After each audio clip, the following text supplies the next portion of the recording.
सबको नमस्ते।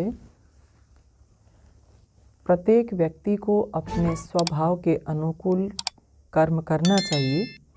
इसी प्रसंग को आगे बढ़ाते हुए योगेश्वर श्री कृष्ण कह रहे हैं कि स्वधर्म को पहचान करके जब हम कर्म करें तो उसमें सबसे आवश्यक जो बात है जिसके ऊपर हमें ध्यान रखने की आवश्यकता है, और व्यक्ति जब अपने स्वधर्म में स्थित होकर के कर्म करता है तो वो कर्म जो है उसका किस प्रकार से पवित्र बनता है और कैसे वो निष्कामता को प्राप्त करता है, तो उसी को लेकर के योगीराज श्री कृष्ण कह रहे हैं, इंद्रियस्य इंद्रियस्यार्थे राग द्वेषो व्यवस्थितौ तयोर्ने वशम आगच्छेतौ परिपंथिनौ, कि प्रत्येक इंद्रिय के विषय में राग और द्वेष जो है वो समाहित हैं, निश्चित हैं।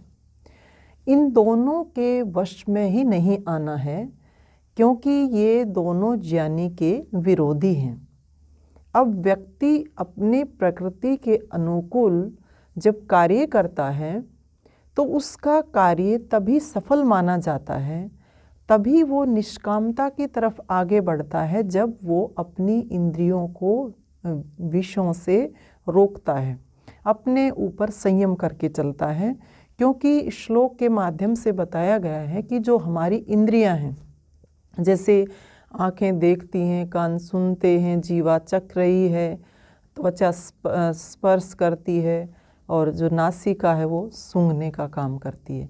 तो ये जो इंद्रियां हैं, ये कहा कि इन इंद्रियों के जो विषय हैं उनमें राग और द्वेष जो है वो निश्चित हैं, परंतु राग और द्वेष से हम कैसे बचें, और ये राग और द्वेष जो है किस प्रकार से पैदा होते हैं। तो ये कहा, जिस व्यक्ति के अंदर अज्ञान होता है, सही ज्ञान नहीं होता, तो उसके अंदर राग और द्वेष, क्योंकि जितनी भी इंद्रियां हैं, हम जो भी देखेंगे अज्ञानता में किसी वस्तु को देखेंगे, और ये विषय भी हैं कि किसी सुंदर वस्तु को देखते हैं तो उसके प्रति राग पैदा हो जाता है, किसी कुरूप वस्तु को देखते हैं तो द्वेष का भाव पैदा हो जाता है।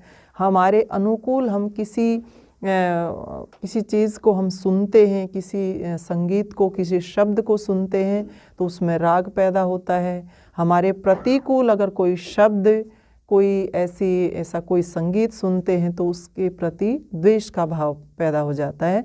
तो हर इंद्रिय का अपना अपना एक विषय होता है, और प्रत्येक इंद्रिय जो है हमें, और राग और द्वेष, ये दो भाव जो है उसके अंदर समाये हुए हैं, इनका ज्ञान करवाती है। तो कहा कि ज्ञानी व्यक्ति को इन दोनों में ही नहीं फंसना चाहिए, क्योंकि ये जो है ज्ञानी व्यक्ति की विरोधी हैं, कि व्यक्ति तभी अपने उस ज्ञान को आगे बढ़ा सकता है जब वो राग और द्वेष से ऊपर उठ करके जिएगा। और आज देखते हैं समाज में, संसार में जितने भी लोग सांसारिक लोग हैं, जितनी भी कामनाएं पैदा होती हैं, इच्छाएं पैदा होती हैं, जैसा भी उनका व्यवहार सारा दिन चलता रहता है, तो दो ही भावों को लेकर के वो सारा दिन जो है वो व्यस्त रहता है। राग द्वेष, जो प्रतिकूल चीज़ है उसके प्रति द्वेष कर बैठता है, जो अनुकूल है उसके प्रति राग पैदा हो जाता है। तो चाहिए और नहीं चाहिए, इसी में वो सारा दिन लगा रहता है। इसी प्रकार की दोनों प्रकार की तरंग जो है उसके अंदर उठती रहती है। तो जब ये राग और द्वेष की तरंग हमारे अंदर उठेगी तो कभी भी हम उस शांति को प्राप्त नहीं कर सकते, हम जो है उस आनंद को प्राप्त नहीं कर सकते, क्योंकि ये दोनों प्रकार की जो तरंग, राग और द्वेष की जो तरंग है, ये विषयों से ही टकराती रहती है, और वो संसार में ही हमारे को बार बार जो है वो चक्कर कटवाती रहती है। तो कहा कि ज्ञानी व्यक्ति को इन दोनों से बच करके चलना है।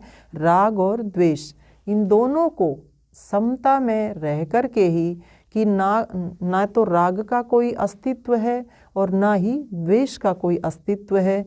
ये तो हमारे ज्ञान से और अज्ञान से, जब हमारा अंतःकरण भरा होता है, अज्ञान से भरा है, तो हमारे अनुकूल कोई चीज़ जो है लगती है तो राग हो जाता है, प्रतिकूल है तो द्वेष पैदा हो जाता है। तो कहा कि प्रत्येक वस्तु को जो जैसी है उसको इसी स्वरूप में हमें जानने की आवश्यकता है।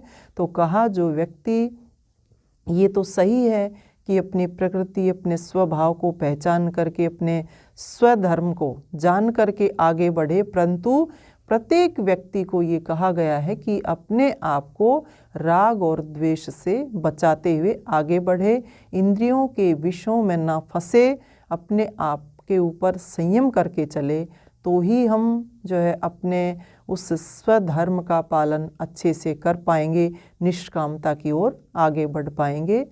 ये संदेश इस श्लोक के माध्यम से योगेश्वर श्री कृष्ण ने दिया है। इन्हीं शब्दों के साथ आप सबका धन्यवाद। सबको नमस्ते।